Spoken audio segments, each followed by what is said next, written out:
Morning. I did not want to preach on this topic. We get together as a team and we plan out what we're going to speak on. We try and at least plan one thing in advance of what's going on.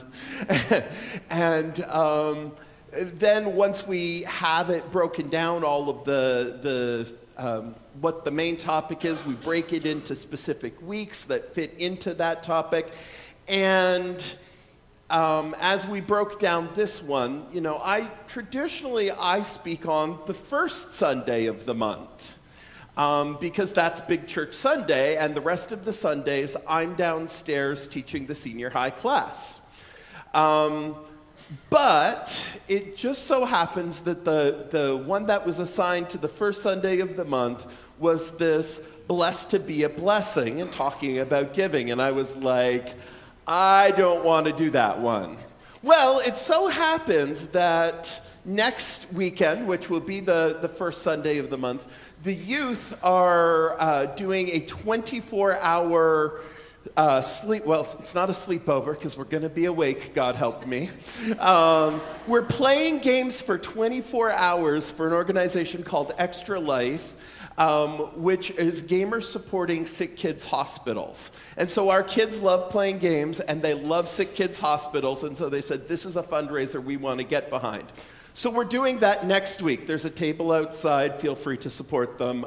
That's my plug. But I'm telling you this because I was like, if I'm staying up for 24 hours, I cannot preach the next Sunday. No, this is beyond my capacity. Oh, shucks, I'll have to change what topic I'm speaking on. I'll speak on contentment instead. So I went to Jamie and I told him this, and he said, well, you can change what week you're speaking. We'll just change the topics around because I really want you to speak on this topic. And I was like, no! Talking about money makes me anxious. Talking about money makes me uncomfortable. I hate talking about money. I would rather have needles shoved under my fingernails than talk about money. And Jamie asked me to unpack why I felt so uncomfortable with this topic, and I had to think about it a bit, and I realized a lot of it probably had to do with my upbringing. I come from a solid, blue-collar, British kind of family, and our family valued working hard a lot. You worked very hard, and working hard and not needing anyone's help was almost a point of pride. Now, we were very generous. We loved giving to other people. And if someone was in need, my parents and my grandparents both modeled to me that they would be the first person there to help someone else out. But they didn't want to ask for help themselves for anything. And it was like asking for help was like, it was okay for other people to do, but not for us. And so asking other people for things, no, I don't like that. This is so ingrained in me that when I was in school growing up, we used to do fundraisers. We'd sell chocolate bars. One year we sold toothbrushes. I don't know why. Really bad fundraising idea. But we would do these fundraisers, and there was always a certain amount of money that every student was expected to raise in order to help out with whatever the cause was. I would save up my own personal money by the minimum amount of whatever had to happen so that I would not have to go around asking other people for money because I hated it. I did not want to do it. It was awful. So coming in and talking about generosity just makes me, I really didn't want to do it. But Jamie in his wisdom was like, no, Brian, it's because you feel uncomfortable about this that you need to talk about it. And so I started digging into Scripture and saying, what do I have to say about this? What is my message that I'm supposed to give? And I came across this passage. It's in 2 Corinthians chapter 8. And Paul here is writing to a group of believers, and he's telling them the story of another group of believers who were helping out still a third group of believers. So he's writing to Corinth, talking about churches in Macedonia, which were part of Greece. And the people in Macedonia heard that the believers that were in Jerusalem were under tremendous persecution. Jerusalem was where the Christian faith started. It was spreading wildly there, but it was also where persecution broke out first. And so Christianity was made illegal. People were being thrown in jail for being Christians. And suddenly these believers in that birthplace of Christianity were having to scatter because they were being persecuted. And when they scattered, they often had very little. And they were impoverished because of it. And they were leaving behind jobs and finances and family and safety. And when this happened, the Macedonians, who were themselves being persecuted, heard about it and said, "We want to help." So this is what it says. "Now, friends, I want to report on the surprising and generous ways in which God is working in the churches in Macedonia province. Fierce troubles came down on the people of those churches, pushing them to their very limit. But the trial exposed their true colors. They were incredibly happy, though desperately poor. The pressure triggered something totally unexpected, an outpouring of pure and generous gifts. I was there and saw it for myself. They gave offerings of what they could afford, far more than they could afford, pleading for the privilege of helping out in the relief of poor Christians. This was totally spontaneous, entirely their own idea, and caught us completely off guard. What explains it was that they had first given themselves unreservedly to God and to us.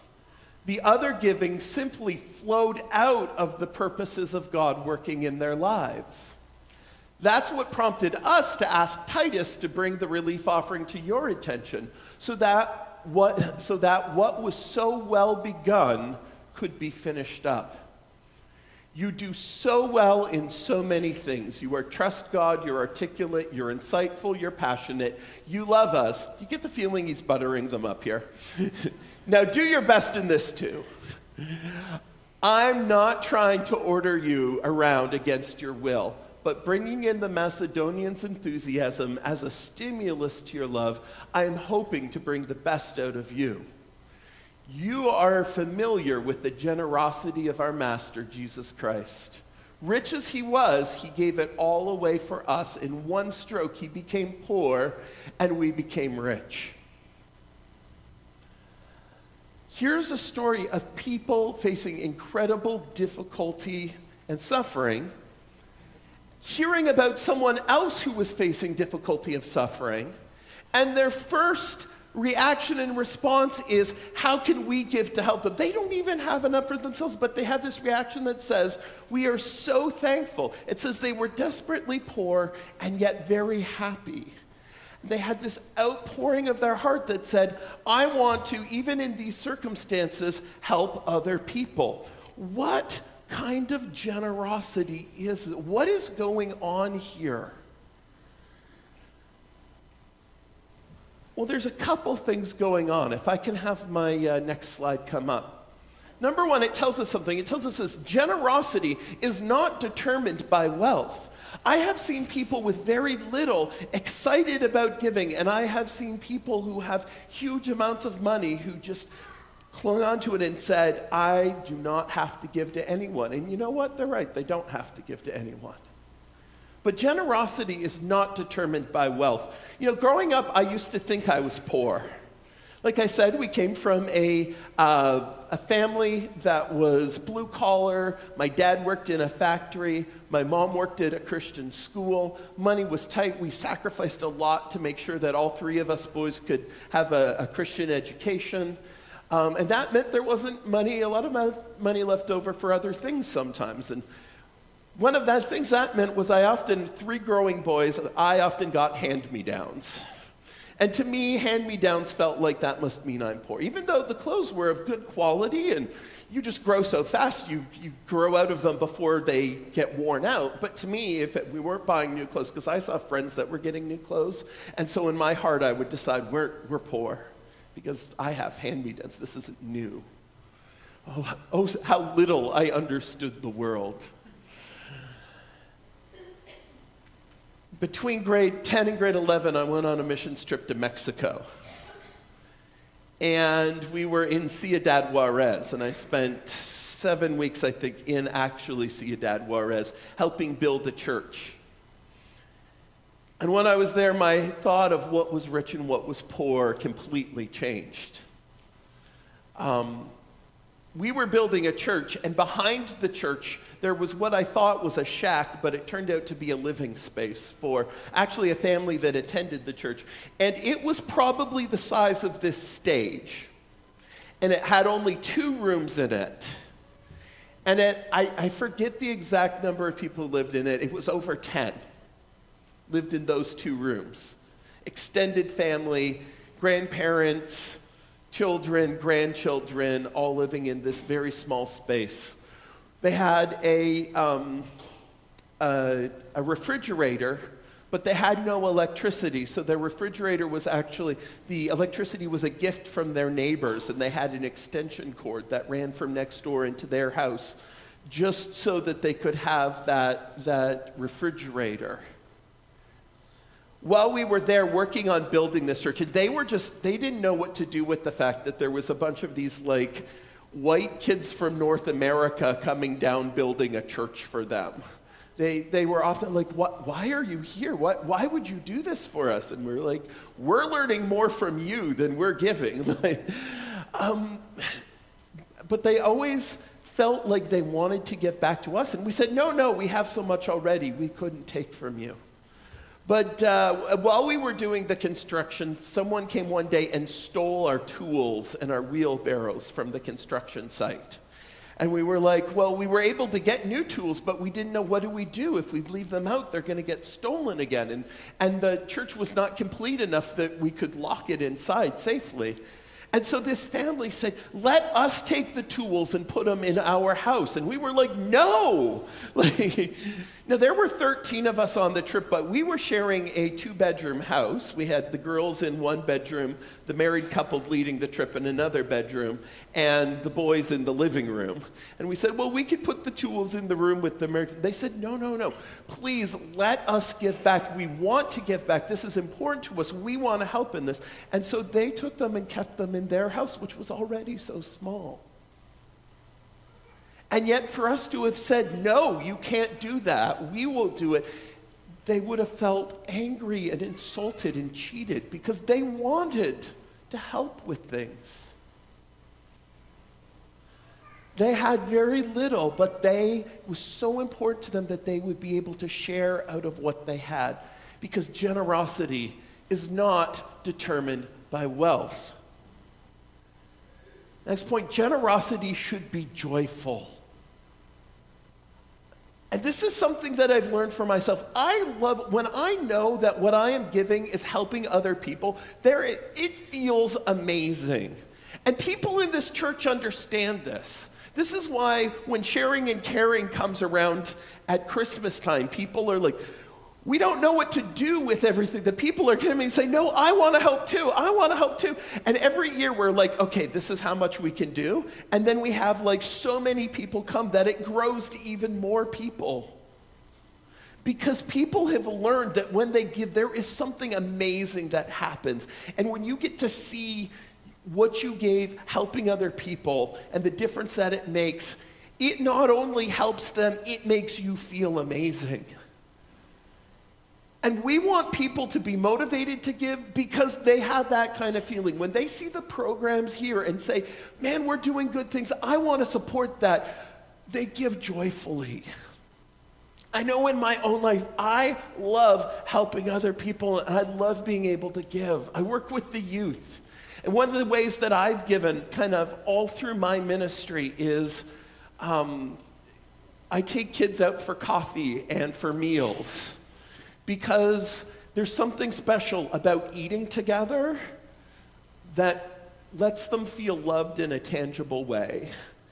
And There are defenses that go down when you're hanging out one-on-one, eating together, and we have the most amazing conversations.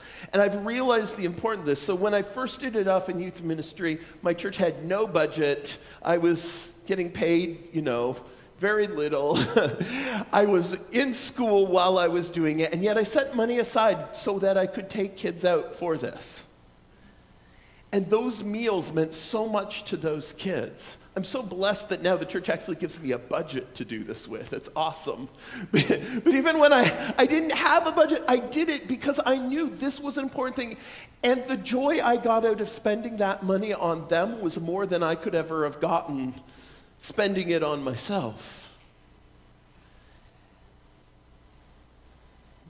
But an interesting thing happened. You see, those youth kept growing up.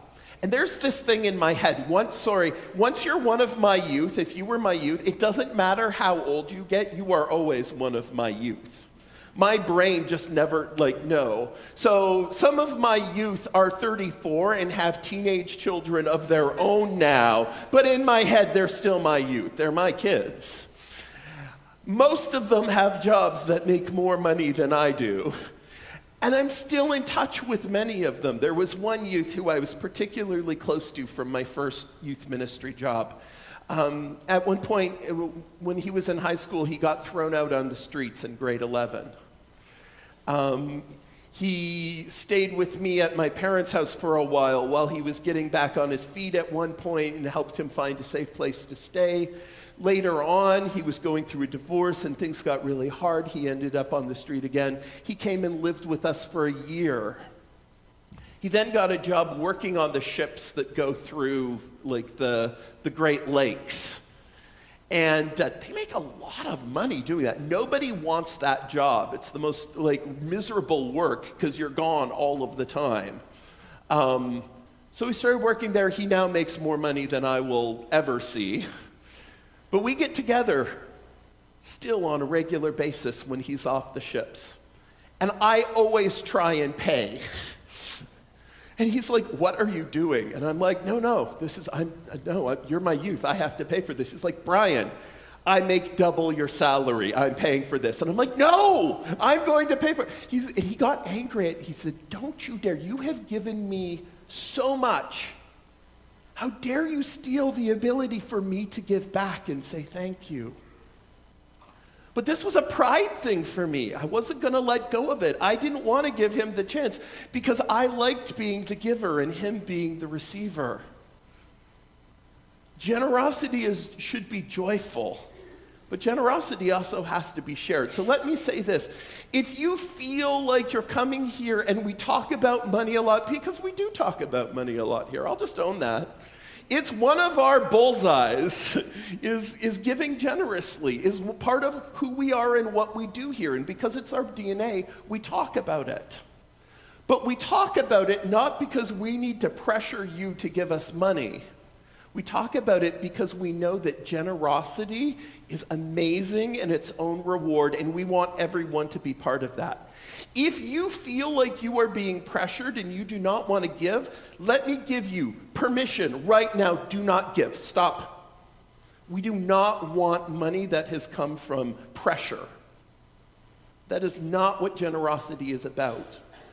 What we have seen is that when people experience the amazing grace and generosity of God, they say, "What can I do and how can I give?" And so our church overflows with opportunities for people to do that.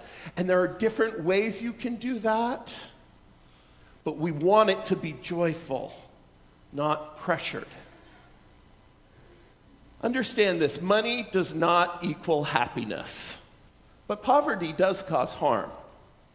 Now, there's an idea in this world that if you just have enough money, all of your problems will go away.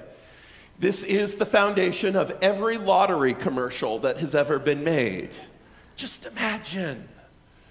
If only I picked the winning numbers and then I'd have so much money I could go tell my boss what I think of him and what he can do with his job. I can go and do whatever I want and I'll lay around for the rest of my life and everything will be good. But we've actually seen that lottery winners within 10 years often find themselves bankrupt and are not happier And sometimes they're actually less happy after winning the lottery than they were before they won, because money does not make you happy. Now, there is a point in this where if you are living in poverty, if you don't know whether you're going to be able to pay your rent, if you don't know where your meals are coming from, that puts strain and stress on you.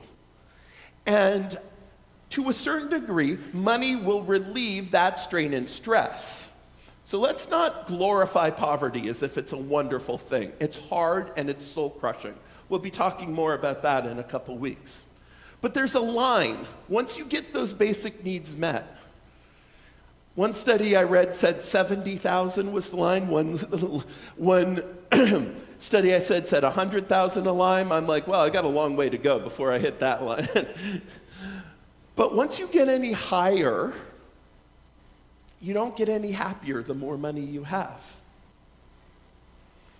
And yet our whole world seems to focus around money. Even as young as kids, it's, you've got to get into the right school. Why? So you can get into the good university. Why? So you can get a good job. Why? So you can have lots of money and have a nice life. But life is more than just money.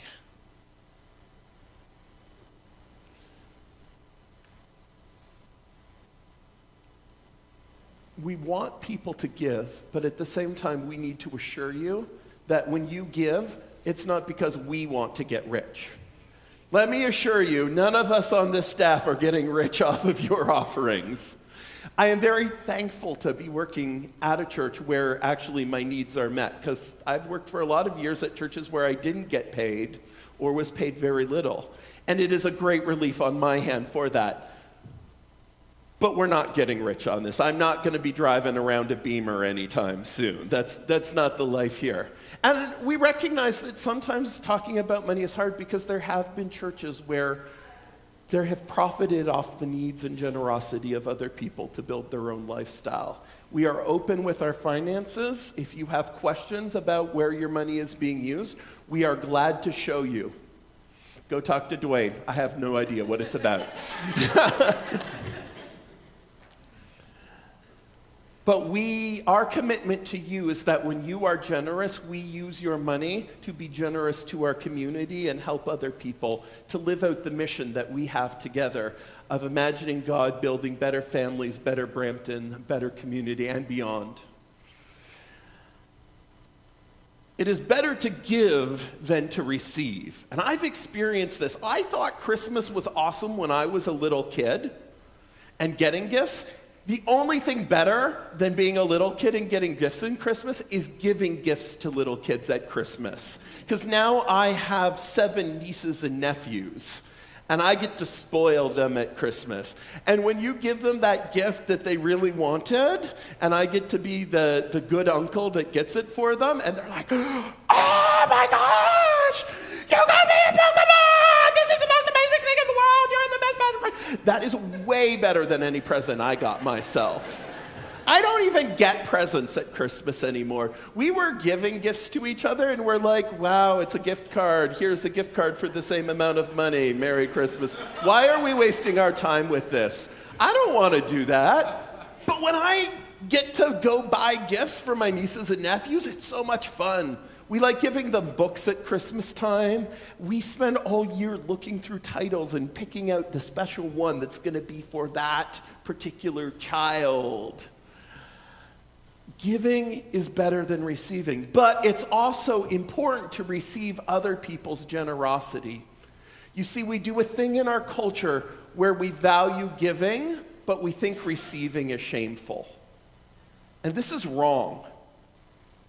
And we judge people. So when people are in need, we judge them. And we like feeling superior to them and saying, oh, if they just worked harder, they wouldn't be in this situation.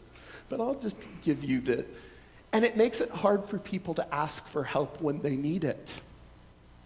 Sometimes we judge the other way, particularly if we've been in need ourselves and we see someone else and they have nice things. It's easy to judge them and look at them and say, well, sure, they get to buy nice cars and live in a nice house. They've never understood what I've been through. You don't know their story. You don't know their life. We've got to give up this this judging thing. Some people will have and can give. Some people will have, they can't give right now for various reasons. God's doing different things in different people's lives. It is not your duty to figure out someone else. It's just your duty to figure out yourself. But here's the thing. We are all called to a life of interdependence. We all have times in our life where we should be giving, and there's times in the life where we need to be open to let other people give and help us. That might be through money, that might be through time, that might be through knowledge. But if we look down on people who receive and see that as bad, we lose out ourselves.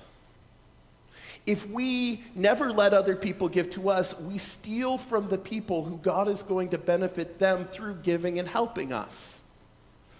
We all need each other. Some people here, they have lots of money, but they don't have a lot of time because they're working at jobs that make them lots of money. And so they say, I can't be here every week helping out with things, but I can give generously on this. There are some people here who say, I don't have a lot of money, I'm on a fixed income, but if you need someone to show up, I can be here. Sometimes people are young parents, and they have lots of kids under school age, and they're like, I do not have time, I do not have money, I do not have sanity, I can't even go to the bathroom without being interrupted 3 times. I have nothing to give right now. Or maybe they're caring for an elderly parent. Or maybe there's other things going on. And if that is the space you are in, the last thing we want to do is pile more guilt on you and say you need to give more because you're given all you got right now. And this might be a time where you need to receive. And this is why we are a big family and a big church, because if you're in that space, that's okay. We're here to support you. And when your circumstances change, then we will also be here for you to be a blessing to someone else. All of us have those seasons of life, and they are okay. This is why we need each other, because we do more together than we do alone. But don't let pride block you from giving. Don't let pride block you from receiving. See, there's 2 ways to look at the world. One says that everything I have is mine. And how dare anyone ask anything from me? The other way says, everything that I have is a gift that I'm so thankful for. How can I share it with others?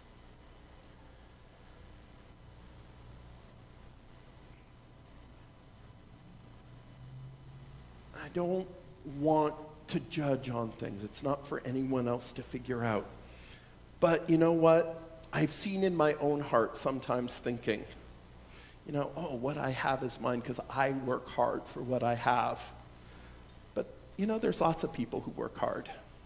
If working hard meant that you're rich, grandmothers in Africa would be the richest people in the world. Right now, there's a generation of women who have nothing, who many of their children have died, and they are raising a generation of grandchildren. This happens in North America too. I know families even in our own congregation like that. Strained in resources who have said, I'm going to give to make sure that this continues. And just because they work hard, and they work very hard, doesn't mean they're rich. But just because someone is rich doesn't mean that they got it through cheating or oppressing other people. This is our judgment that comes in again. So wherever you are at, we want you to have the opportunity to give, because giving is amazing. But I also want you to have the opportunity to receive, because we all need to receive too. And when all of us are giving and all of us are receiving, God does something amazing. And in that interdependence, God blesses everyone. Let's pray. Thank you, God, that you are the God who has given generously, that you have given your love, that you have given your life. But that you don't stop at that. You also call us and say, we have the privilege of giving back, to be part of all of the things that you are doing. Thank you for the good gifts you have given us. Help us to remain generous as we give to others. May we never give out of a sense of duty or burden. May we never oppress people with demands for giving. May we never judge people thinking we know better how they should use their money than they do. May we be thankful and receptive as we depend on each other and depend on you. Amen.